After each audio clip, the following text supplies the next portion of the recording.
Check your car, champ.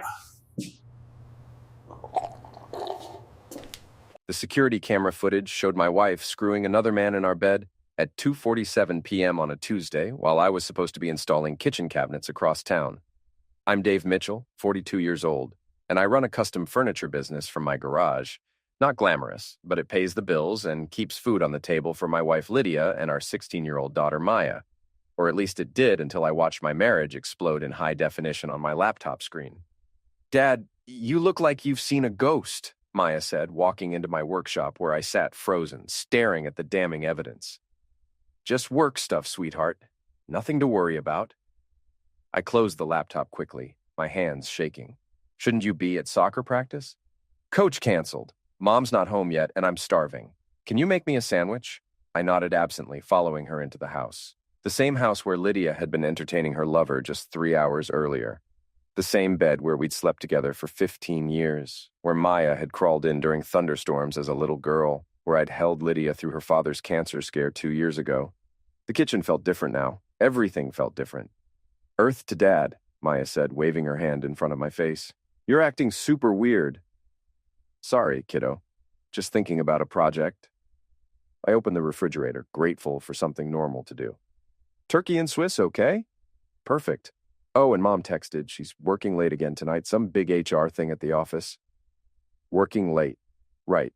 I'd installed those security cameras 3 weeks ago after our neighbor Mrs. Feldman mentioned seeing unusual activity at our house during the day. I'd thought maybe we had a break-in problem. Turns out the only thing being broken into was my marriage. I made Maya's sandwich with mechanical precision, my mind racing.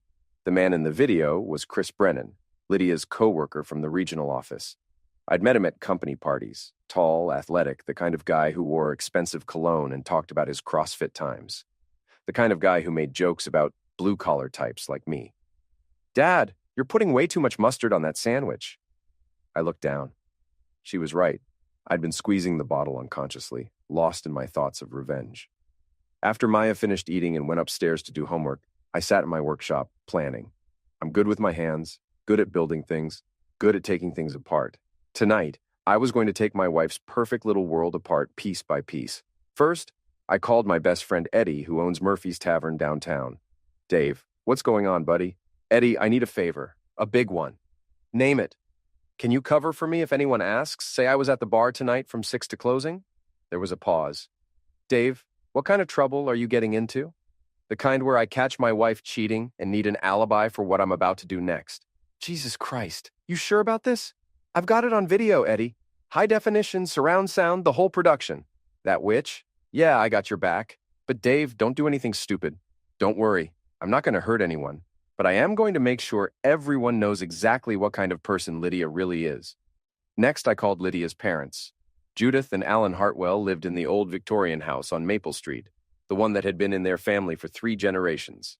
They were proper people, church-going people, the kind who still believed in marriage vows and family honor. "Hello, Alan. It's Dave. I need to talk to you and Judith about something important. Can I come over tonight?" "Of course, son. Is everything all right? You sound upset." "I'll explain when I get there." "And Alan, you might want to have Judith sit down for this conversation." At 7:30, I knocked on the Hartwells' front door, laptop bag in hand. Judith answered, her silver hair perfectly styled despite the late hour. "Dave, dear, come in. Alan's in the living room. Would you like some coffee?" "No, thank you, Judith, but you should probably sit down." We gathered in their formal living room, all dark wood and family portraits. I set my laptop on the coffee table between us. "I installed security cameras in our house 3 weeks ago," I began. "I thought we might have had a break-in. Instead, I discovered something else entirely." I opened the laptop and turned it toward them. "This was recorded today at 2:47 p.m. I hit play. Judith gasped and covered her mouth. Alan's face went white, then red, then purple. "Turn it off," Judith whispered. "Please, turn it off." I closed the laptop. "There's more. Hours of it. Different days, different positions." Alan stood up abruptly, his hands clenched into fists. "That's our daughter. Our daughter, who we raised to be a decent woman, a faithful wife." "I'm sorry you had to see that," I said, "but I needed you to know the truth before I do what I'm about to do next." "What are you planning, Dave?" Judith asked, tears streaming down her face. I'm going to make sure everyone knows what she's done, her friends, her co-workers, everyone at church. I'm going to destroy her reputation the same way she destroyed our marriage. Alan nodded slowly. She's made her bed. Now she can lie in it. With Chris Brennan, apparently, I added. The next morning, I put my plan into motion. First, I called my assistant Ray and told him I was taking a few days off for a family emergency. Then I called Lydia at work. Hey, honey, I said, forcing my voice to sound normal. I got a last-minute job in Chicago. Big money, custom dining room set for some tech executive. I'll be gone until Friday. Oh, she said, and I could hear the excitement she was trying to hide. That's great, Dave. The extra money will be nice. Yeah, I'm leaving this afternoon. Kiss Maya for me when she gets home from school. Of course. Drive safe. I hung up and immediately called Mrs. Feldman, our 70-year-old neighbor who knew everyone's business and wasn't shy about sharing it. Mrs. Feldman, it's Dave Mitchell from next door. Oh, hello, dear. How are you? I'm fine, thank you. Listen, I'm going out of town for a few days on business, and I was wondering if you could keep an eye on the house. Maybe watch for any unusual activity. Of course, dear. You know I'm always watching out for the neighborhood. Perfect. Mrs. Feldman had better surveillance skills than the FBI. I spent the rest of the day at Eddie's bar, nursing a beer and waiting. At 4 o'clock, my phone buzzed with a text from Lydia. Chris is coming over for dinner tonight to discuss the Henderson Project. Don't wait up when you get to Chicago. The Henderson Project. Right. At 6 p.m., I parked 3 blocks away from my house and walked back through the woods behind our property. I had a perfect view of our bedroom window from the old oak tree in our backyard, the same tree where Maya's tire swing hung, where we'd carved our initials 20 years ago when we were young and stupid and in love. At 7:15, Chris's silver BMW pulled into my driveway. I watched him walk to my front door carrying a bottle of wine and a bouquet of flowers. My flowers for my wife. In my house. I pulled out my phone and called the house. Lydia answered on the second ring. Hello? Hey, babe, just wanted to let you know I made it to Chicago safely. Oh, that's good. I was just finishing up some work with Chris. Chris is there at our house? Yes, we're going over the Henderson files. You know how complicated that account is. Right, well, don't work too hard. I love you. Love you too. Bye. She hung up quickly. I could see them through the living room window, Chris's hand already on her back, leading her toward the stairs. I waited 30 minutes, then made my move. I still had my house key, obviously. I crept through the front door as quietly as possible, hearing sounds from upstairs that made my stomach turn. I tiptoed to the hall closet and grabbed my old baseball bat, the Louisville Slugger I'd used in high school, the one Lydia always complained about me keeping. Then I called Lydia's parents. Alan, it's Dave. I need you and Judith to come to the house right now. What's wrong? She's here, with him, right now. We'll be right there. I waited on the front porch. The Hartwells arrived 10 minutes later, Alan's face grim, Judith clutching her purse like a tool. Are you sure about this, Dave? Judith whispered. Listen, I said. We stood there in the cool evening air, and the sounds from our bedroom window were unmistakable. Dear God, Judith breathed. I unlocked the front door. After you. We climbed the stairs together, 3 people united in righteous anger. The bedroom door was closed, but not locked. I turned the handle slowly and pushed it open. They were so absorbed in each other that they didn't notice us at first. Chris was wearing my bathrobe, my favorite robe, the one Lydia gave me for Christmas 3 years ago. Lydia was wearing nothing but the pearl necklace her grandmother had left her. Well, well, I said loudly. The Henderson Project is certainly more hands-on than I expected. Lydia screamed and grabbed for the sheet. Chris jumped up so fast he tripped over his own feet and crashed into my dresser, sending my watch collection scattering across the floor. Dave, Lydia gasped. What are you? You're supposed to be in Chicago. Surprise, I said. I brought some guests. That's when she saw her parents standing behind me. Judith was staring at her daughter with a mixture of horror and disgust. Alan was staring at Chris with pure rage. Mom? Dad? What are you doing here? We came to see what kind of woman we raised, Alan said, his voice shaking with fury. Apparently, we failed. Chris was frantically trying to put on his pants, hopping around on one foot like an idiot. Mr. Hartwell? Mrs. Hartwell, this isn't what it looks like. It looks like you're screwing my daughter in her husband's bed while wearing his bathrobe, Alan said. What exactly should it look like? I can explain, Lydia said, clutching the sheet to her chest. Please do, I said, leaning against the door frame with my arms crossed.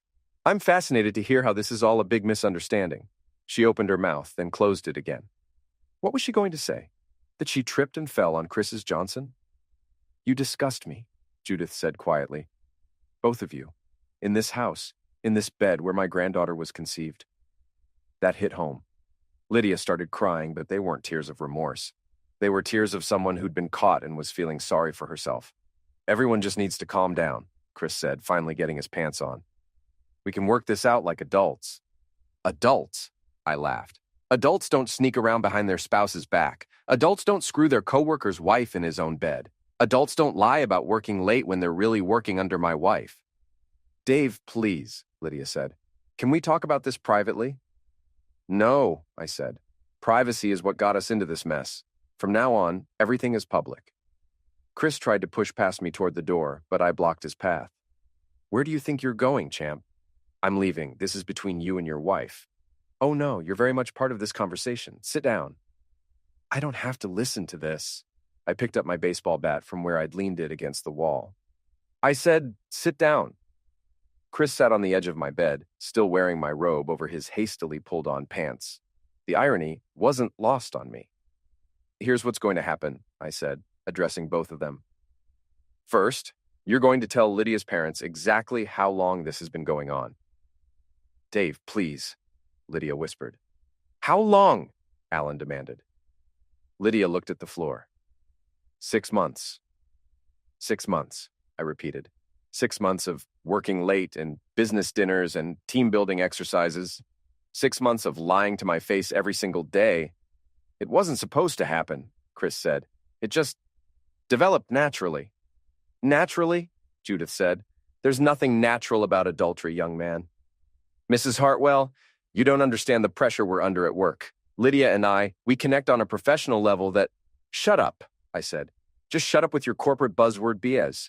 You wanted to screw my wife, so you did. At least have the balls to admit it. Alan stepped forward. Lydia, look at me. She raised her eyes to meet her father's gaze. Your mother and I raised you better than this. We taught you about commitment, about honor, about keeping your word. What happened to those values? I don't know, she whispered. I felt trapped. Like my life was just routine. Chris made me feel alive again. Alive, I repeated. Well, let's see how alive you feel when everyone at your office sees the security footage. Chris went pale. What security footage? I smiled. The cameras I installed 3 weeks ago. They've been recording everything. Every kiss, every touch, every time you've been in my house screwing my wife. High definition, perfect audio quality. You can't do that, Lydia said. That's illegal. Actually, it's not. It's my house, and I have every right to install security cameras. I also have every right to share that footage with whoever I choose. Dave, please, she said, tears streaming down her face now. Think about Maya. Think about our daughter. I am thinking about Maya. I'm thinking about how she deserves better than a mother who lies and cheats and brings strange men into our home. I'm not a strange man, Chris protested. I've been to your barbecues, your Christmas parties. Right, you have been to our parties, where you ate my food, drank my beer, and planned how to seduce my wife. That actually makes it worse, doesn't it? Judith was staring at her daughter with disgust. How could you do this to your family, to your marriage vows? You don't understand what it's like being married to him, Lydia said, gesturing at me. He's always working, always covered in sawdust, never wants to go anywhere or do anything exciting. So you decided to do someone exciting instead, I said. Problem solved. Alan shook his head. We're leaving. Judith, come on. Wait, I said. There's more. I pulled out my phone and opened the photo gallery. Chris, you might want to see this. I showed him a picture I'd taken of his BMW in our driveway with a clear shot of his license plate. I've been documenting everything. Dates, times, how long you stay, what you bring with you. I've got 3 weeks of evidence showing a pattern of adultery. What do you want? Chris asked. I want you to understand that your life, as you know it, is over. Your girlfriend, Jessica, is going to find out. Your coworkers are going to find out. Your CrossFit buddies are going to find out. Everyone is going to know that Chris Brennan is the kind of man who seduces married women. You bastard, he said. I'm the bastard? I'm not the one who's been screwing someone else's wife for 6 months. Lydia stood up, wrapping the sheet around herself. Fine. You want a divorce? You'll get a divorce. but I'm not going to let you destroy my life over this. Your life? I laughed. Lady, you destroyed your own life the minute you brought him into our bed. The court will see this as harassment, she said. You can't just humiliate us publicly and expect to get away with it. Actually, I can. Everything I plan to do is perfectly legal. Sharing security footage from my own home? Legal. Telling people the truth about what I witnessed? Legal. Making sure everyone knows what kind of people you really are? Completely legal? Chris stood up. I'm leaving now. Sure, I said, stepping aside. But Chris, you might want to check your car before you drive home. He pushed past me and stomped down the stairs. A minute later, we heard him screaming from the driveway.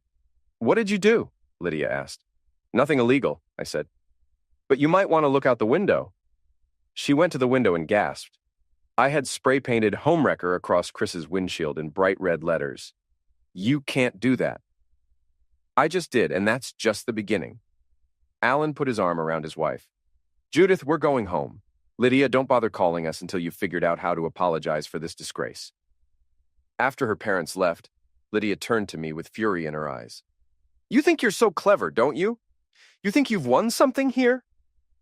I think I've exposed the truth. Everything else is just consequences.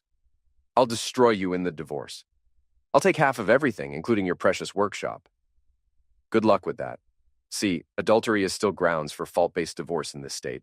And I've got evidence, lots and lots of evidence. She stared at me for a long moment, and I could see her calculating, trying to figure out her next move. Maya's going to hate you for this, she said finally. Maya's going to hate the person who broke up our family. That would be you, in case you're confused. I turned and walked toward the door. Where are you going? She called after me. Out. This is still my house for now, but I can't stand the smell. I drove straight to Murphy's Tavern, where Eddie was waiting with a beer and a sympathetic ear. How'd it go? He asked. Better than expected. Her parents saw everything. Chris is probably still trying to scrape paint off his windshield. Good for you, man. That took balls. Eddie, I need another favor. Name it. I need you to accidentally let it slip to a few people about what happened. Just casual conversation. Eddie grinned. Accidentally? I can do accidentally. Murphy's Tavern was the kind of place where everyone knew everyone else's business. By closing time, half the neighborhood would know that Lydia Mitchell was cheating on her husband with some corporate pretty boy. I was 3 beers in when my phone started buzzing with text messages. The first was from Mrs. Feldman. Dear, I saw that young man leaving your house in quite a hurry. Is everything all right? I texted back. Everything's fine now, Mrs. Feldman. Thanks for keeping an eye on things. The second was from Chris. You're going to pay for what you did to my car. I replied, send me the repair bill. I'll frame it. The third was from Lydia. We need to talk. I ignored that one. The fourth was from my daughter Maya. Dad, Mom is crying and won't tell me what's wrong. Where are you? That one sobered me up fast. I called Maya immediately. Hey, sweetheart. Dad, what's going on? Mom's been locked in your bedroom for 2 hours and there's red paint all over the driveway. I'll be home in 20 minutes. We need to have a talk. Is everything okay? No, honey. Everything is definitely not okay. But it will be. I drove home dreading the conversation I was about to have. Maya was smart, mature for her age, but she was still my little girl. How do you tell your 16-year-old daughter that her mother is a cheating liar? Maya was waiting for me in the living room when I walked in. Lydia was nowhere to be seen. Dad, you're scaring me. What happened? I sat down next to her on the couch. Maya, your mom and I are getting divorced. Her face crumpled. Why? What did you do? I didn't do anything, sweetheart. Your mother has been seeing another man. What do you mean, seeing another man? I mean, she's been having an affair for 6 months. Maya stared at me, processing this information. Are you sure? I have video evidence. Oh my God! She put her head in her hands. Who is it? Someone from her work. It doesn't matter who. It does matter. I want to know who destroyed our family. I sighed. His name is Chris Brennan. You've met him at company parties. The guy with the fancy car? The one who always talks about his workout routine? That's him. Maya was quiet for a long time. Then she said, I hate her. Don't say that. She's still your mother. She's a liar and a cheater. How could she do this to us? I don't know, honey. People make bad choices sometimes. Bad choices, Dad? This isn't a bad choice. This is evil. Before I could respond, Lydia appeared at the top of the stairs. Maya, can we talk? No, Maya said firmly. I don't want to talk to you. Please, sweetheart. Let me explain. Explain what? How you've been lying to us for 6 months? How you brought your boyfriend into our house? Lydia came down the stairs slowly. It's complicated, Maya. You don't understand adult relationships. I understand cheating, Maya shot back. I understand lying. I understand that you destroyed our family because you were bored. That's not fair. Fair? Maya stood up, her voice rising. You want to talk about fair? Is it fair that Dad has to find out his wife is cheating by installing security cameras? Is it fair that I have to find out my mother is a liar? Maya, please, no. I'm going to stay with Grandma and Grandpa Hartwell. I can't even look at you right now. Maya ran upstairs to pack a bag. Lydia turned to me with desperation in her eyes. Dave, please, help me fix this. Fix this? Lydia, you can't fix this. You broke something that can't be repaired. It was a mistake. A stupid, terrible mistake. A mistake is forgetting to pick up milk at the store. This was a choice. 6 months of choices. I'll end it with Chris. I'll do whatever you want. It's too late for that. Way too late. Maya came back downstairs with her overnight bag. I called Grandma. She's coming to pick me up. Maya, please don't go, Lydia begged. We can work through this as a family. We're not a family anymore, Maya said coldly. You made sure of that. 20 minutes later, Judith Hartwell arrived to collect her granddaughter. She didn't even acknowledge Lydia's presence. After they left, the house felt empty and cold. Lydia and I stood in our living room like strangers. So what now? She asked. Now you pack a bag and find somewhere else to stay. I'll file for divorce tomorrow. This is my house too? Not anymore. See, I did some research today. In a fault-based divorce due to adultery, the innocent spouse gets to keep the marital home, especially when there's video evidence of the adultery taking place in said home. Her face went white. You can't kick me out. I'm not kicking you out. I'm asking you to leave voluntarily. If you refuse, I'll have you removed. You bastard. I'm the bastard? Really? After everything you've done, I'm the bad guy here? She went upstairs to pack. While she was gone, I called my lawyer, Jim Patterson, and left a message explaining the situation. When Lydia came back down with her suitcase, I was waiting by the front door. Where will you go? I asked. Chris's apartment, I guess. Good. You two deserve each other. She paused at the door. Dave, I really am sorry. No, you're not. You're sorry you got caught. There's a difference. After she left, I poured myself a large whiskey and sat in my workshop, surrounded by the furniture I'd built with my own hands. Everything in my life that mattered, my marriage, my family, my future, had been destroyed by my wife's selfishness. But I wasn't done yet. Not by a long shot. The next morning, I woke up with a hangover and a plan. I called Jim Patterson first thing. Dave, I got your message. Jesus Christ, what a mess. Jim, I want to destroy them both legally. What are my options? Well, you've got grounds for a fault-based divorce, which means you'll likely get the house, majority custody of Maya, and favorable asset division. As for the boyfriend, if he's been in your house without permission, that could be trespassing. What about at work? They're co-workers. If their relationship violates company policy, that's their problem. Do you know if their company has a fraternization policy? I'll find out. My next call was to Lydia's boss, Regional Director Patricia Walsh. I'd met Patricia several times at company functions. She was a no-nonsense woman who ran a tight ship. Patricia, this is Dave Mitchell, Lydia's husband. Oh, hello, Dave. How are you? I've been better. I'm calling because I thought you should know that Lydia and Chris Brennan have been having an affair for the past 6 months. There was a long pause. That's a very serious accusation, Dave. I have video evidence, security footage from my home showing them together on multiple occasions during work hours. I see. Can you send me that evidence? I'll email it to you this afternoon. Dave, I have to ask, are you sure you want to go down this road? Once I receive that evidence, I'll have to take action. Patricia, they've been using company time and resources to conduct their affair. Chris has been at my house during work hours. They've been lying to their colleagues about their relationship. Yes, I'm sure I want you to see the evidence. I understand. Send me what you have. After I hung up, I spent 2 hours editing the security footage into a comprehensive presentation. I included timestamps showing Chris's car in my driveway during work hours, audio of him and Lydia discussing work matters while in bed together, and clear shots of both their faces so there could be no doubt about their identities. I sent the file to Patricia with a detailed timeline and a list of dates when the affair had taken place during business hours. Then I called Mrs. Feldman. Mrs. Feldman, it's Dave Mitchell. Oh, hello, dear. How are you holding up? I'm managing. Mrs. Feldman, I wanted to thank you for keeping an eye on the house. Your vigilance helped me discover that my wife was having an affair. Oh my goodness, I knew something was going on. That silver car was there so often during the day. Yes, well, I just wanted you to know in case anyone asks. Lydia and I are getting divorced. Of course, dear. Is there anything I can do to help? Actually, if anyone asks about what you saw, please feel free to tell them the truth. Mrs. Feldman was better than a newspaper for spreading information. By evening, everyone in the neighborhood would know about Lydia's affair. My phone rang around noon. It was Chris. You son of a witch, he said without preamble. Good morning to you too, Chris. Patricia Walsh just called me into her office. She's seen your little video presentation. How'd that go?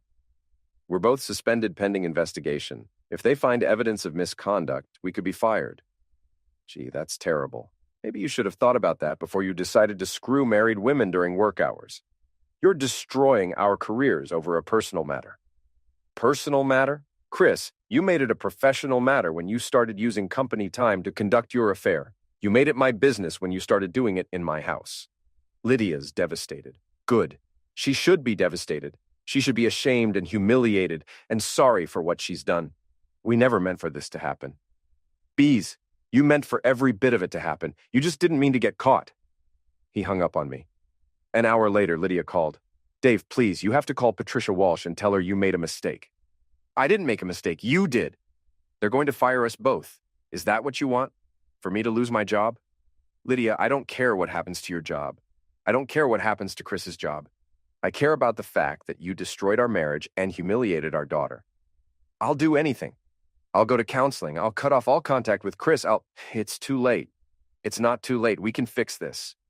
No, we can't. And even if we could, I wouldn't want to.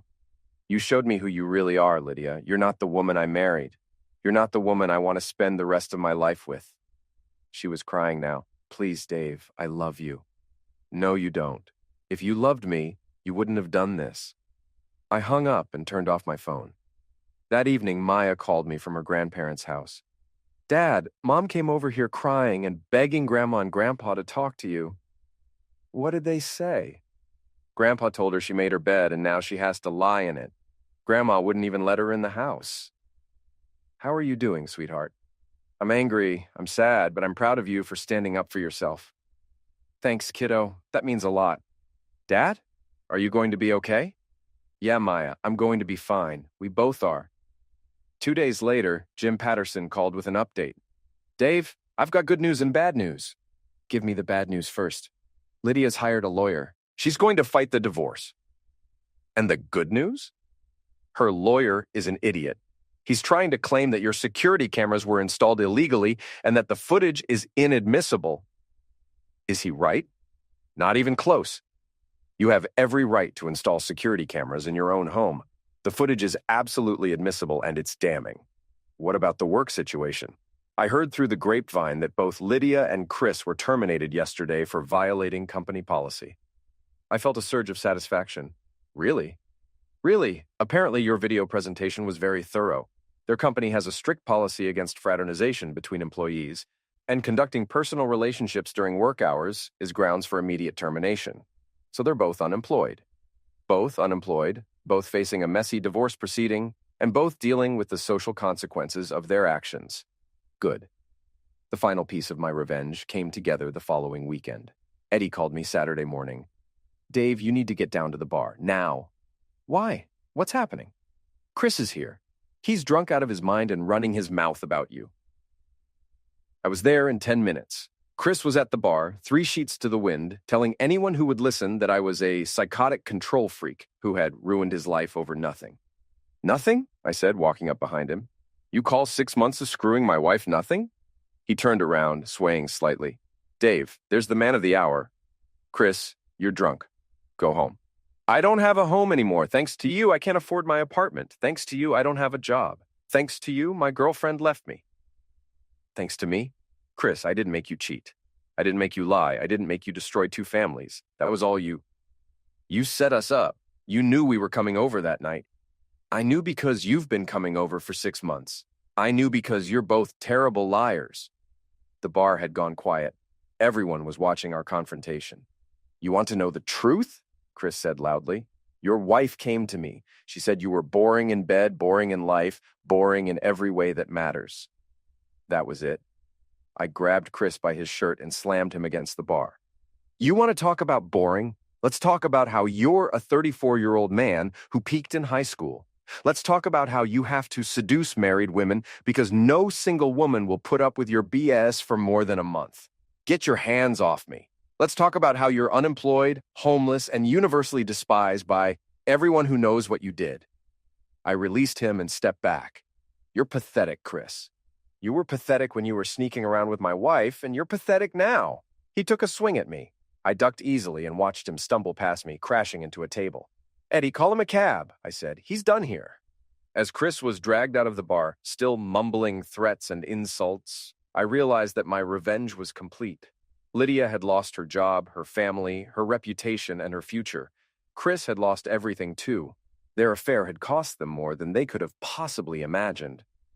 I walked out of Murphy's Tavern into the cool night air, feeling lighter than I had in months. Tomorrow, I would start rebuilding my life. Tonight, I was finally free. Maya moved back home the following week. We ordered pizza and watched movies, just the two of us, like we used to when she was little. Dad, she said during a commercial break. Yeah? I'm glad you fought back. I'm glad you didn't just let them get away with it. Me too, kiddo. Me too. 6 months later, the divorce was final. I got the house, majority custody of Maya, and most of our assets. Lydia got a small settlement and weekend visitation rights. She moved to another state with what was left of her savings. Chris moved back in with his parents. I kept the security cameras.